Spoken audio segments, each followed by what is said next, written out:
इसको देखा जाए, ये तवज्जो, ये महत्व अगर कोई किसी राजनीतिक दल ने दिया तो वो कांग्रेस पार्टी। आदरणीय प्रधानमंत्री मोदी जी ने कही, आज उनके पूरे भाषण को मैंने बहुत गौर रूप से सुना कि उनके बातों को सुनकर ऐसे लग रहा था कि आपके राजनीतिक पूर्वज खुद ब्रिटिश के खिलाफ लड़ रहे थे। इतिहास को दोबारा लिखने की, रिवाइज करने की जो मंशा आज प्रधानमंत्री मोदी जी के भाषण में मुझे सुनाई दी कि एक राजनीतिक रंग इस पूरे वंदे मातरम के चर्चा को देने का था। उन्होंने उजागर किया कांग्रेस वर्किंग कमेटी का और पंडित नेहरू जी का। लाख दबाव डालने के पश्चात भी 1937 के कांग्रेस वर्किंग कमेटी में के सेशन में यह निर्णय लिया गया कि जहां पर भी नेशनल गैदरिंग होगी वहां पर हम शुरुआत में वंदे मातरम के पहले दो पंक्तियों को हम गाएंगे।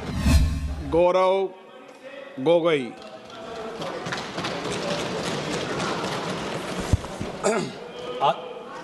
आदरणीय अध्यक्ष महोदय, मैं वंदे मातरम के 150वीं जयंती पर इस महत्वपूर्ण चर्चा में भाग लेने के लिए खड़ा हूं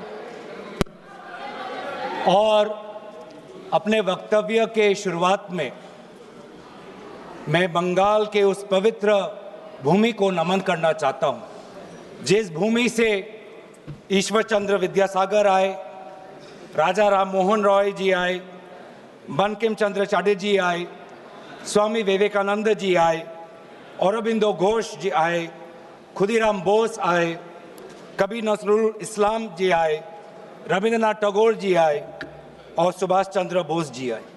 वाकई में बंगाल की इस पवित्र भूमि में एक अद्भुत ताकत है। जिस भूमि ने हमारे देश को ना सिर्फ हमारा राष्ट्रगान दिया, लेकिन राष्ट्रगान के साथ हमें राष्ट्रगीत भी दिया। और कहीं ना कहीं मैं इस समय पर, क्योंकि स्वतंत्रता सेनानियों का उल्लेख किया गया, स्वतंत्रता संग्राम का उल्लेख किया गया, उस समय के कवि, लेखक जिन्होंने ऐसे शब्दों का प्रयोग किया, ऐसे कविताएं रची, ऐसे गीत रची, जिन गीतों के साथ, जिन शब्दों के प्रेरणाओं के साथ लाखों के तादाद पर स्वतंत्रता सेनानियों ने अंग्रेजों का जुल्म सहने की ताकत मिली। वे ऐसे शब्द थे, वे ऐसे गीत थे। वंदे मातरम, रविंद्रनाथ टैगोर जी के Where the mind is without fear, वो गीत झंडा ऊंचा रहे हमारा, वो गीत सरफरोशी की तमन्ना, वो गीत विद्रोह, वो गीत इंकलाब जिंदाबाद, वो स्लोगन करो या मरो, जय हिंद, सत्यमेव जयते, भारत छोड़ो। ऐसे कई नारे थे, ऐसे कई गीत थे जिन गीतों ने, जिन शब्दों ने हमारे स्वतंत्रता संग्राम में हमारे भारत के समाज को ताकत दी। वंदे मातरम के इतिहास की और उसके जन्म की बात आदरणीय प्रधानमंत्री मोदी जी ने की। हाँ, जो मंगल पांडे का जो विद्रोह था, उस विद्रोह के विफलता के बाद भारत में एक बेचैनी थी और अंग्रेजों का जुल्म और बढ़ गया था। और ऐसे वक्त में 1872 में बंकिम चंद्र चटर्जी ने, जो पूरे बंगाल में जो रेनेसांस चल रहा था, जो भाषा के संदर्भ में जो एक क्रांति चल रही थी, उस क्रांति में वो भी एक महत्वपूर्ण धारा थे। जिस क्रांति में राजा राम मोहन रॉय भी थे, जिस क्रांति में ब्रह्मो समाज भी था। और उन्होंने 1872 में वो पहले दो पंक्ति लिखे जो आज हमारे राष्ट्रगीत के भाग में हैं। 1872-75 के बाद लगभग 9-10 सालों के बाद उन्होंने आनंद मत लिखा, जहां पर उन दो पंक्तियों में उन्होंने और कई पंक्तियां जोड़ी। और आनंद मत के संदर्भ में लिखा गया, आनंद मत उस संदर्भ में लिखा गया जिस समय ईस्ट इंडिया कंपनी इस प्रकार के टैक्स हमारे किसानों पर लगा रही थी कि जीना बहुत मुश्किल हो गया था। लेकिन वाकई में ये जो एक गीत था जो आनंद मत में उल्लेखित था, वास्तविक रूप में ये नारा कब बना? इसकी शुरुआत हुई गीत से, लेकिन ये इसकी एवोल्यूशन, इसका पूर्ण जन्म एक नारा के द्वारा, एक राजनीतिक नारा के द्वारा 1905 में हुआ। 1905 में वायसरॉय कर्जन ने बंगाल के दो भाग करके सोचा कि इसके द्वारा वो बंगाल और बंगाल के द्वारा पूरे भारत पर एक गहरी चोट डालेंगे। लेकिन यही उनकी गलती थी। अगर मैं देखूं कि आधुनिक स्वतंत्रता संग्राम में वो कौन सा पल था जिस पल से भारत के स्वतंत्रता संग्राम में एक नई ताकत आई, वो 1905 के उस स्वदेशी आंदोलन से था। जो स्वदेशी आंदोलन बंगाल के पार्टीशन, विभाजन के बाद उजागर हुआ।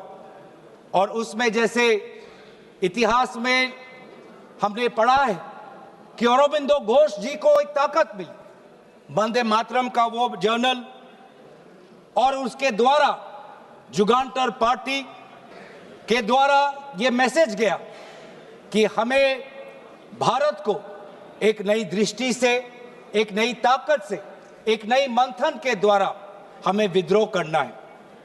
और यही बात आने वाले समय में पूरे प्रदेश में ये फैला और व्यापक रूप से फैला। और ये बहुत, इस पूरे वंदे मातरम की जो यात्रा है, इस यात्रा को अध्ययन करना बहुत जरूरी कि कहीं बंगाल में, बंगाल के भाषा के क्रांति से निकला ये गीत जो 10 वर्ष बाद आनंद मत के नॉवल में इसमें और पंक्तियां जोड़ी गई, बंगाल में एक राष्ट्र नारा बना 1905 में।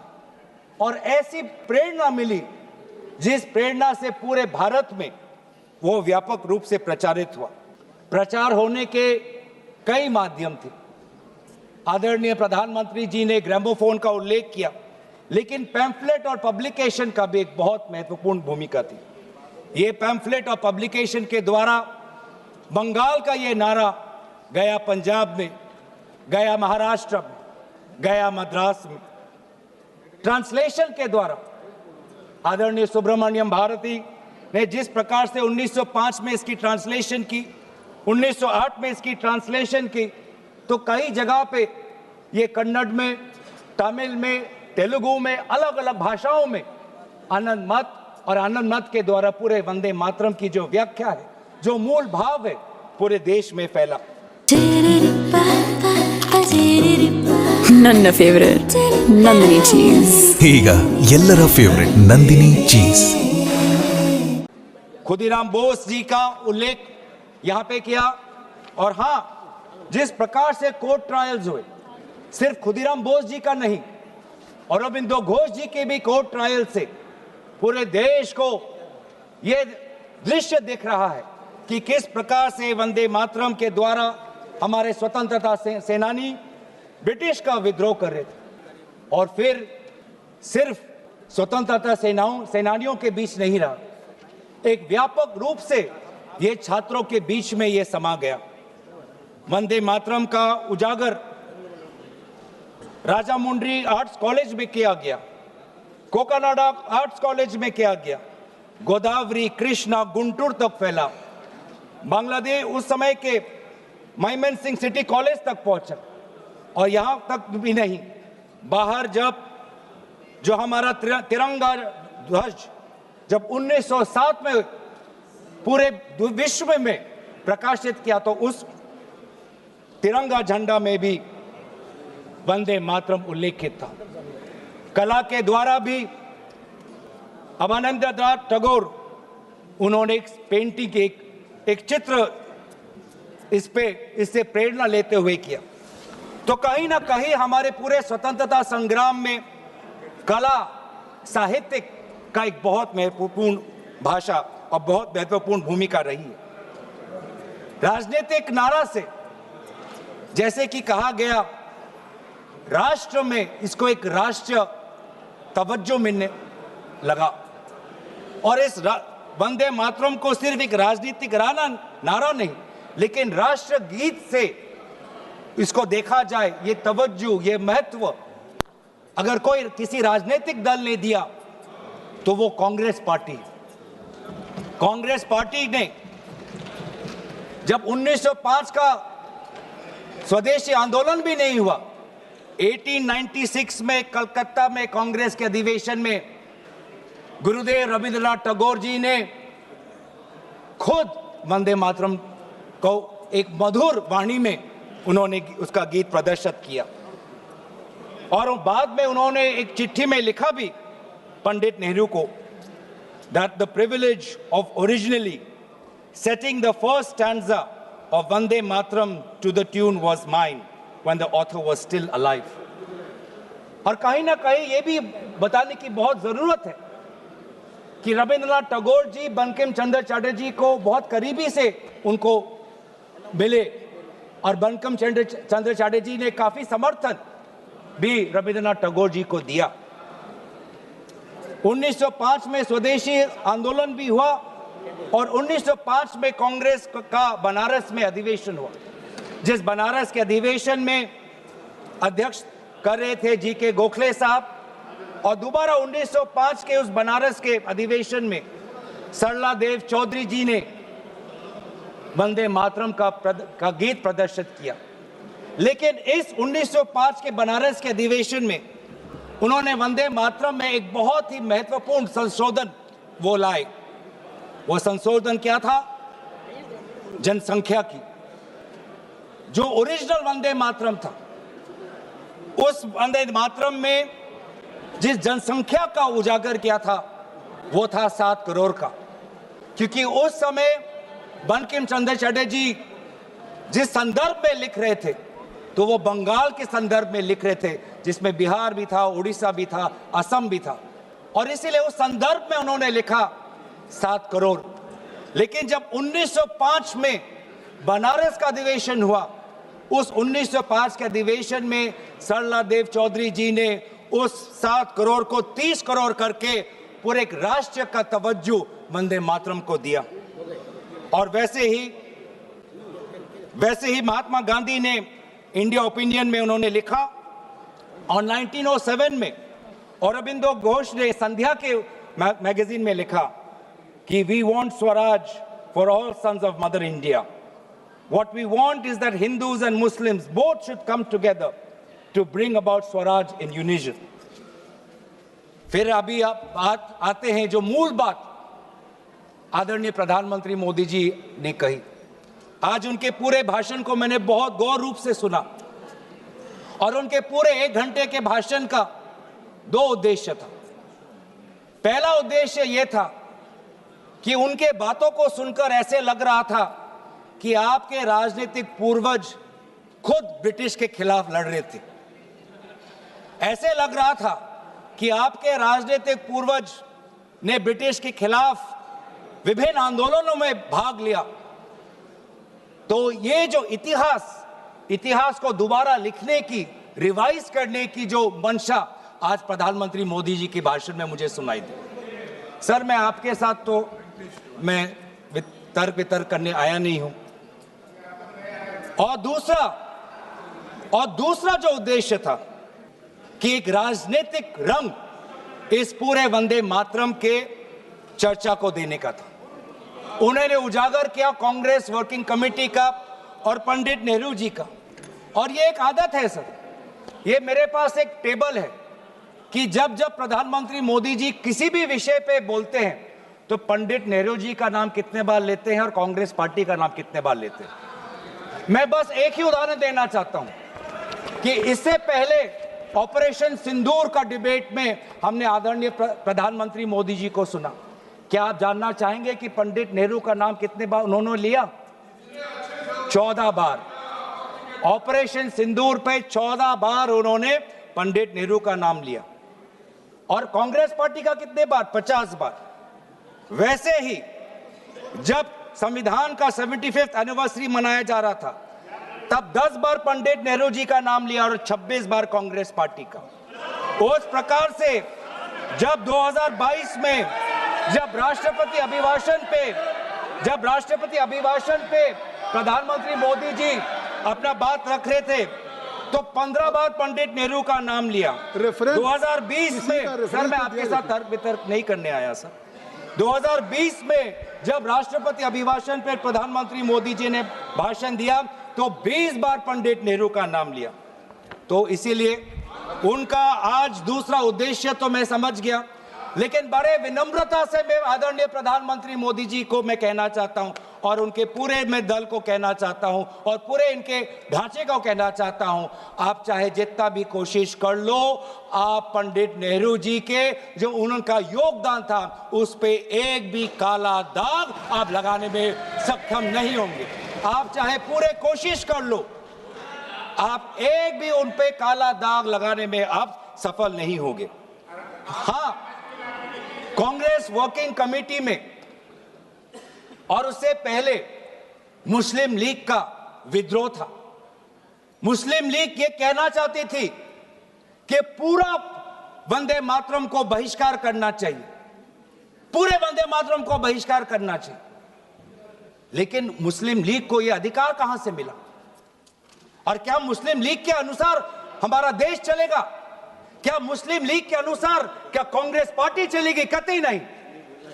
हमारे उस समय के जो हमारे नेता थे मौलाना आजाद साहब, उन्होंने स्वयं कहा कि मुझे वंदे मातरम में कोई भी आपत्ति नहीं है। यह फर्क है कांग्रेस के मौलाना आजाद और मुस्लिम लीग के जिन्ना के बीच में। और उन्होंने लाख कोशिश करने के पश्चात भी, लाख दबाव डालने के पश्चात भी 1937 के कांग्रेस वर्किंग कमेटी में के सेशन में यह निर्णय लिया गया कि जहां पर भी नेशनल गैदरिंग होगी वहां पर हम शुरुआत में वंदे मातरम के पहले 2 पंक्तियों को हम गाएंगे। इस सिद्धांत को मुस्लिम लीग ने बहुत बड़ी इसकी आलोचना की, बहुत बड़ी आलोचना की, और आलोचना हिंदू महासभा ने भी की। ये कभी कभी हिंदू महासभा और मुस्लिम लीग के जो राजनीतिक उद्देश्य है वो एक हो जाते हैं। हिंदू महासभा और मुस्लिम लीगों ने दोनों वंदे मातरम को एक विशेष राजनीतिक रूप से देखा, और मुस्लिम लीग और हिंदू महासभा ने दोनों ने कांग्रेस पार्टी की आलोचना की। लेकिन कांग्रेस पार्टी अगर चलेगी तो किसी हिंदू महासभा या किसी मुस्लिम लीग के नहीं, भारत के जो हमारे आबादी है, भारत की जो हमारी जनसंख्या है, भारत में जो वंदे मातरम के जो मूल भाव है उसके साथ। मूल भाव, आप बार बार वंदे मातरम की आप बात कर रहे थे आदरणीय प्रधानमंत्री जी। वंदे मातरम किस संदर्भ में लिखा गया? ब्रिटिश के विद्रोह में वंदे मातरम का नारा कब लगाते थे? जब हम ब्रिटिश के अंदर हम खौफ पैदा करना चाहते थे। वंदे मातरम का नारा कब लगाते थे? जब हम ब्रिटिश को बताना चाहते थे कि हम डरेंगे नहीं, हम झुकेंगे नहीं। तो ये था मूल भाव वंदे मातरम का, ब्रिटिश के विद्रोह करने का। मैं पूछना चाहता हूं कि आपके राजनीतिक पूर्वजों ने वंदे मातरम की इस मंशा को आपने कब पूरा किया? कब आपने ब्रिटिश का विद्रोह किया? कब किया? अब वंदे मातरम का उद्देश्य था कि ब्रिटिश को के बीच में डर फैलाना। मैं पूछना चाहता हूं कि आपने उस मंशा को कब पूरा किया?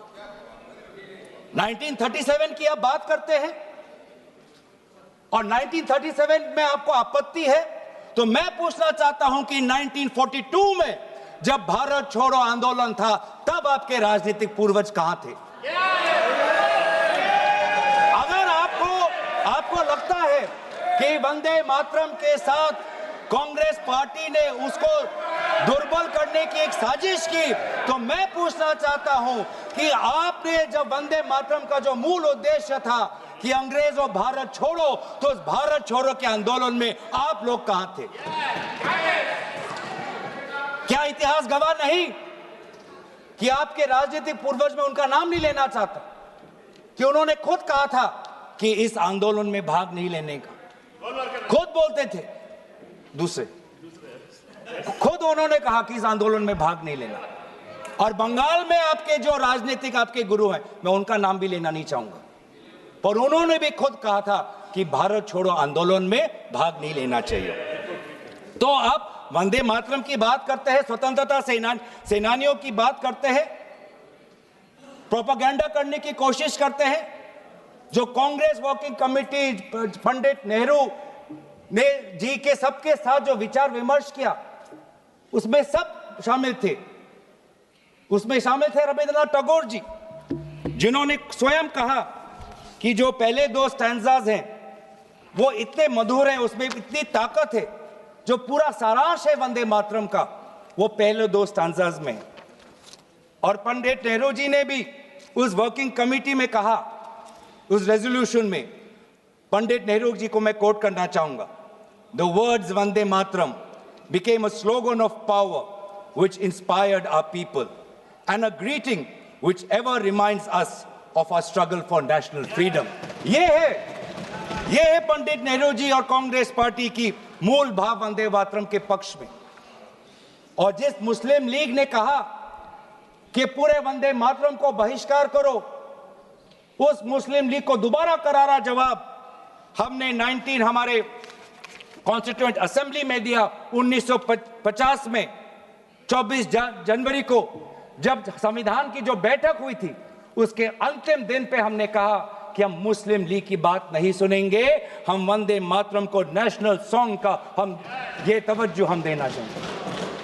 और यही हमारे बंगाल के प्रति हमारा आभार था कि उसी कॉन्स्टिट्यूएंट असेंबली में कहा, यह सिद्धांत लिया गया कि जन गण मन हमारा नेशनल एंथम होगा और वंदे मातरम हमारा नेशनल सॉन्ग होगा। और ये पूरे सिद्धांत के साथ कौन कौन इसके साथ सहमत थे?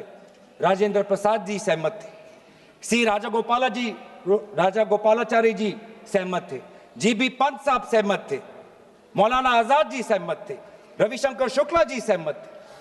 तो ये है आज इतिहास।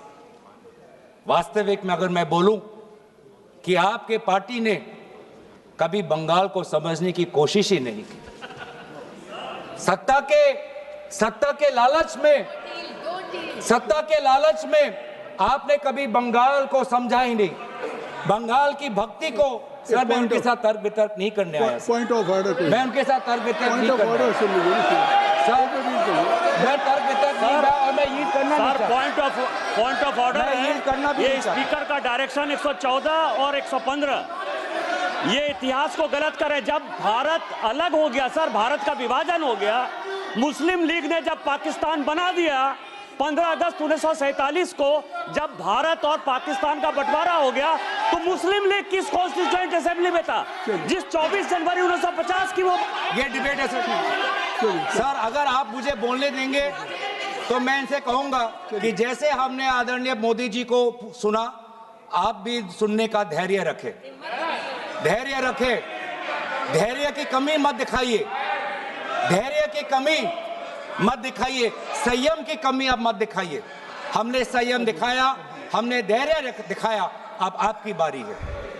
आपने बंगाल को कभी समझा नहीं, आपने बंगाल की भक्ति को नहीं समझा, आपने बंकिम चंद्र चटर्जी को नहीं समझा।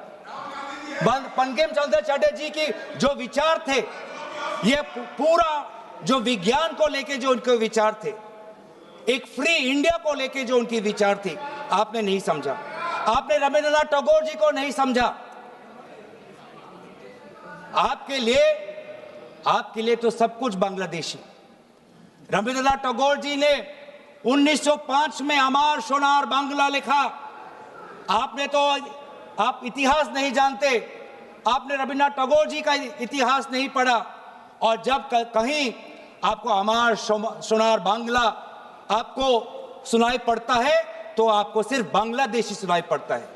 लेकिन जिस समय वो लिखा गया, बंगाल के पार्टीशन में जो दुख, जो वेदना, अमार सोनार बांग्ला, मेरे जो सुनहरे बंगाल के प्रति जो भाव था उसको आपने नहीं समझा। आप कभी दिल्ली में अगर बंगाली भाषा सुनते हैं तो उसको भी बांग्लादेशी कह देते हैं, उसको भी आप बांग्लादेशी कह देते हैं। जो वास्तविक में बंगाल लोगों की जो समस्या है, असम में बंगाल लोगों की जो डी वोटर की समस्या है, आज 10 साल आपका डबल इंजन हो गया, आपने असम में डी वोटर की समस्या को समाधान नहीं किया। असम में बंगाल के लोग आज अपने आप को भारतीय नागरिक कहना चाहते हैं, लेकिन आपने ऐसा कानून लेके आए हैं, आप असम में बंगाल के लोग अपने आप को भारतीय नागरिक नहीं, अपने आप को बांग्लादेशी का प्रमाण सरकार को देना पड़ रहा है। ये है आज। इसीलिए ना आप बंगाल को समझे, ना आपने राष्ट्र को समझा। ये हम कह रहे हैं ना राष्ट्रगीत, इसमें जो राष्ट्र है, आपने कभी राष्ट्र को समझने की कोशिश नहीं, क्योंकि ये राष्ट्र जो है एक संघीय ढांचे पर निर्भर है और इसमें कई प्रकार के राष्ट्रभक्ति हैं। आज अगर भारत एक मजबूत राष्ट्र है, वो इसलिए है क्योंकि इसमें ना सिर्फ बंगाल की राष्ट्रभक्ति समाई हुई है, इसके साथ तमिल की भी राष्ट्रभक्ति समाई हुई है, इसके साथ असम की राष्ट्रभक्ति समाई हुई है, इसके साथ पंजाब की राष्ट्रभक्ति समाई हुई है, इसके साथ केरल की राष्ट्रभक्ति समाई हुई है, इसके साथ कर्नाटका तेलंगाना की राष्ट्रभक्ति समाई हुई है, इसके साथ नागालैंड उत्तर पूर्वांचल की राष्ट्रभक्ति समाई। लेकिन आपने कभी समझा ही नहीं। हमारे सारे प्रदेशों की राष्ट्रीय भक्ति समाई हुई है, तब जाके भारत को हम एक मजबूत राष्ट्र बना सकते हैं। आपने कभी हमारे राष्ट्र में धर्म अनेक, वो आप ले लीजिएगा अखिलेश जी, आप ले लीजिए। हमारे राष्ट्र में धर्म अनेक, हमारे राष्ट्र में भाषा अनेक, हमारे राष्ट्र में प्रांत अनेक, लेकिन हमारे राष्ट्र में राष्ट्र ग्रंथ सिर्फ एक, वो है हमारे भारतीय संविधान। वो है हमारे भारतीय संविधान। पैगंबर अनेक, धार्मिक ग्रंथ अनेक, मंदिर अनेक, लेकिन राष्ट्र निर्माण के संदर्भ में सिर्फ एक ही ग्रंथ, वो है संविधान। और इस संविधान की सुरक्षा हम आज भी कर रहे हैं। आज राष्ट्र की बात आप करते हैं, मैं पूछना चाहता हूं कि आपने जो हमारा नेशनल एंथम है, आप चाहते थे कि वंदे मातरम हमारा नेशनल एंथम बने, लेकिन जब पूरे देश ने जन गण मन को नेशनल एंथम, रविंद्रनाथ टैगोर जी के द्वारा रचित जन गण मन को नेशनल एंथम का तवज्जो दिया, तो आपके राजनीतिक पूर्वजों ने लगभग 52 साल आपने ना राष्ट्रीय तिरंगा अपने शाखाओं में लगाया, ना राष्ट्रीय नेशनल एंथम अपने शाखाओं में कहा। आप राष्ट्र की बात करते हो, ना नेशनल एंथम को आपने तवज्जो दी, न भारत के तिरंगा को आपने तवज्जो दिया। आप क्या राष्ट्र की बात करते हो? लेकिन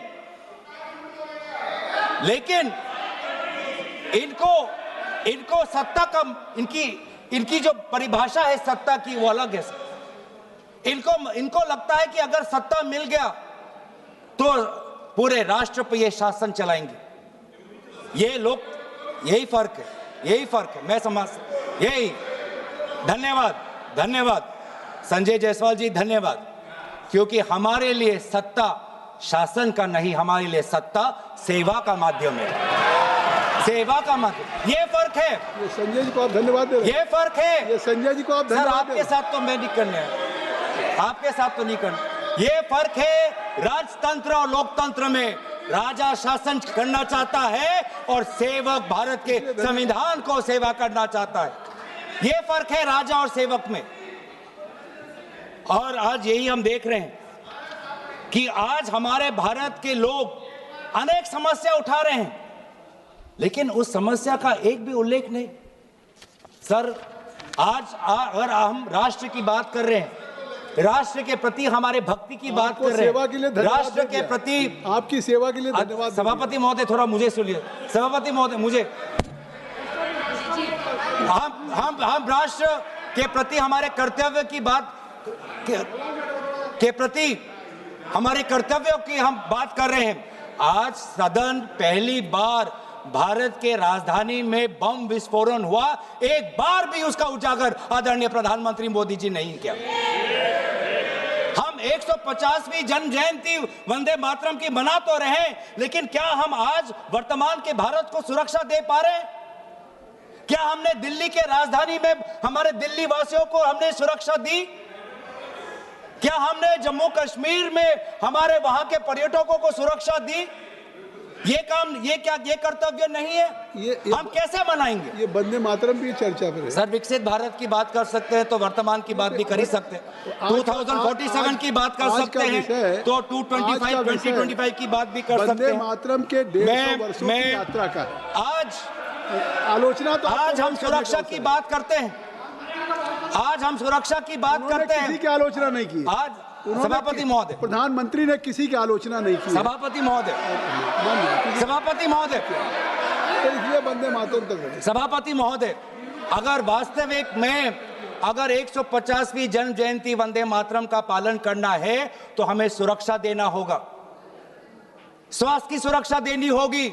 आज दिल्ली में, पूरे उत्तर भारत में, गंगा तट पे जितने भी लोग हैं, किसान हो, श्रमिक हो, आज वो वायु प्रदूषण के कारण आज उनका वो सांस नहीं ले पा रहे। आज आप देखिए कि हमारे सीमाएं सुरक्षित है। पहलगाम के बाद आज पाकिस्तान के जो फील्ड मार्शल है वो हमारे अमेरिका के राष्ट्रपति के साथ बैठते हैं। पाकिस्तान और अमेरिका के बीच में और करीबी बात आ गई है और करीब हो गए हैं, और आप लोग उस पर कुछ नहीं कह रहे। आज करेंसी, जब आपने एक टाइम पे कहा जब करेंसी बढ़ती है तो उम्र का उजागर है, आज तो भारतीय करेंसी।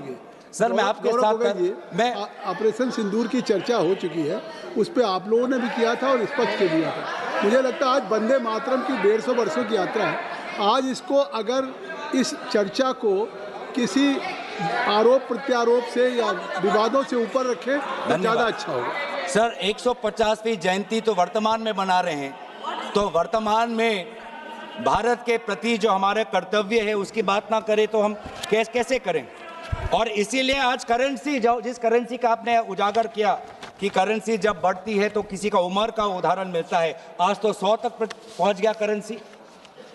तो ना वायु प्रदूषित है, ना वायु से हम सुरक्षित है, ना करेंसी हमारी सुरक्षित है, ना हमारी सीमा सुरक्षित है, ना हमारे दिल्ली में हम सुरक्षित है, ना जम्मू कश्मीर और लद्दाख में जो सुरक्षा उनको मिलनी चाहिए, जो राजनीतिक सुरक्षा मिलना चाहिए, जो संपूर्ण राज्य का दर्जा मिलना चाहिए, जो यूटी का दर्जा मिलना चाहिए, ना उनको हम दे पा रहे हैं।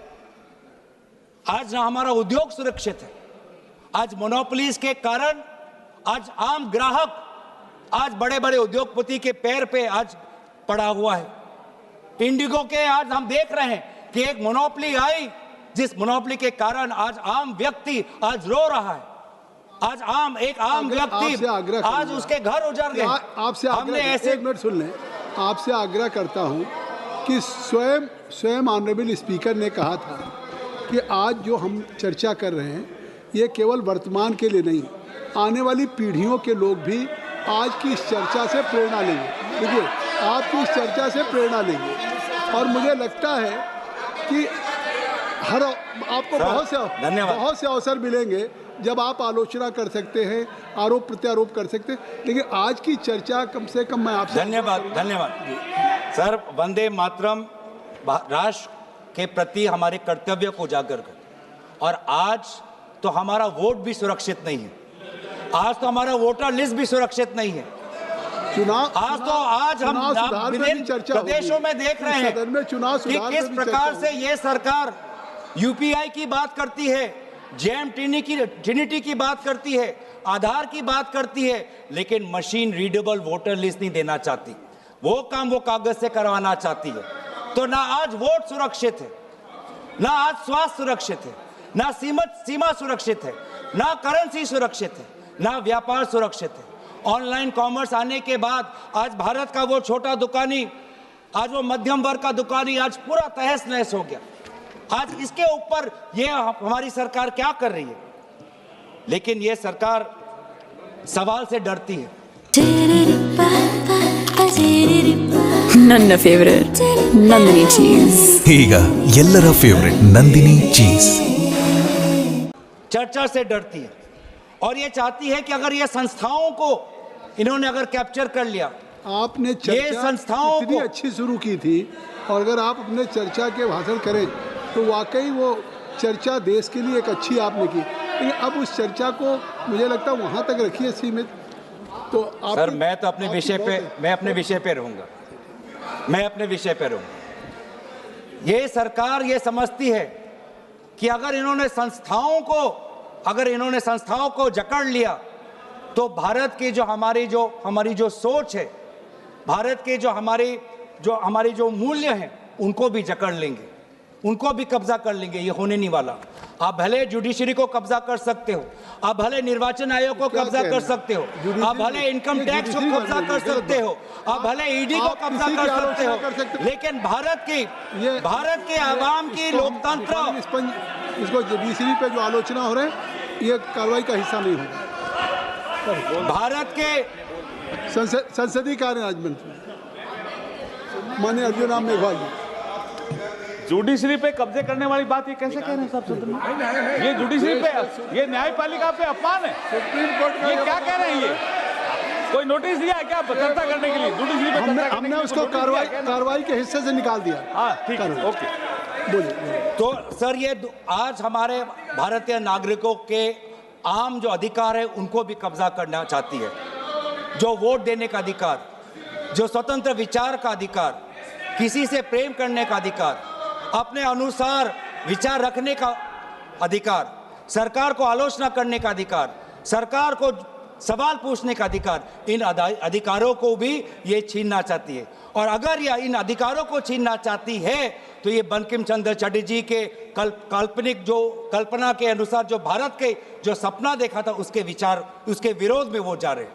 जो रविंद्रनाथ टैगोर जी ने जो एक फ्री इंडिया का जो एक कल्पना की थी उसके विरोध में जा रहे हैं। तो इसीलिए आज ब्रिटिश तो रहे नहीं, लेकिन ब्रिटिश का divide and rule policy follow करने वाले आज भी कुछ राजनीतिक ताकत आज भी है। जिस प्रकार से ब्रिटिश ने सेडिशन का कानून इस्तेमाल कर भारत के वैचारिक जो हमारी स्वतंत्रता है उसको पकड़ने का काम किया, आज भी ऐसे कुछ राजनीतिक ताकत है जो सेडिशन के कानून के द्वारा हमारे ही नागरिकों को जेल में रख रही है। तो इसीलिए आज हम उन ताकतों को कहना चाहते हैं कि हमारी पार्टी और विपक्ष की पार्टी और इंडिया अलायंस भारत के हम आम नागरिक के साथ खड़े हैं। और हम आज भी प्रतिबद्ध हैं कवि रविंद्रनाथ टैगोर जी के उस वो महान पंक्ति के प्रति, जिन पंक्तियों को मैं अंत में उजागर करते हुए मैं अपने भाषण को समाप्त कर दूंगा।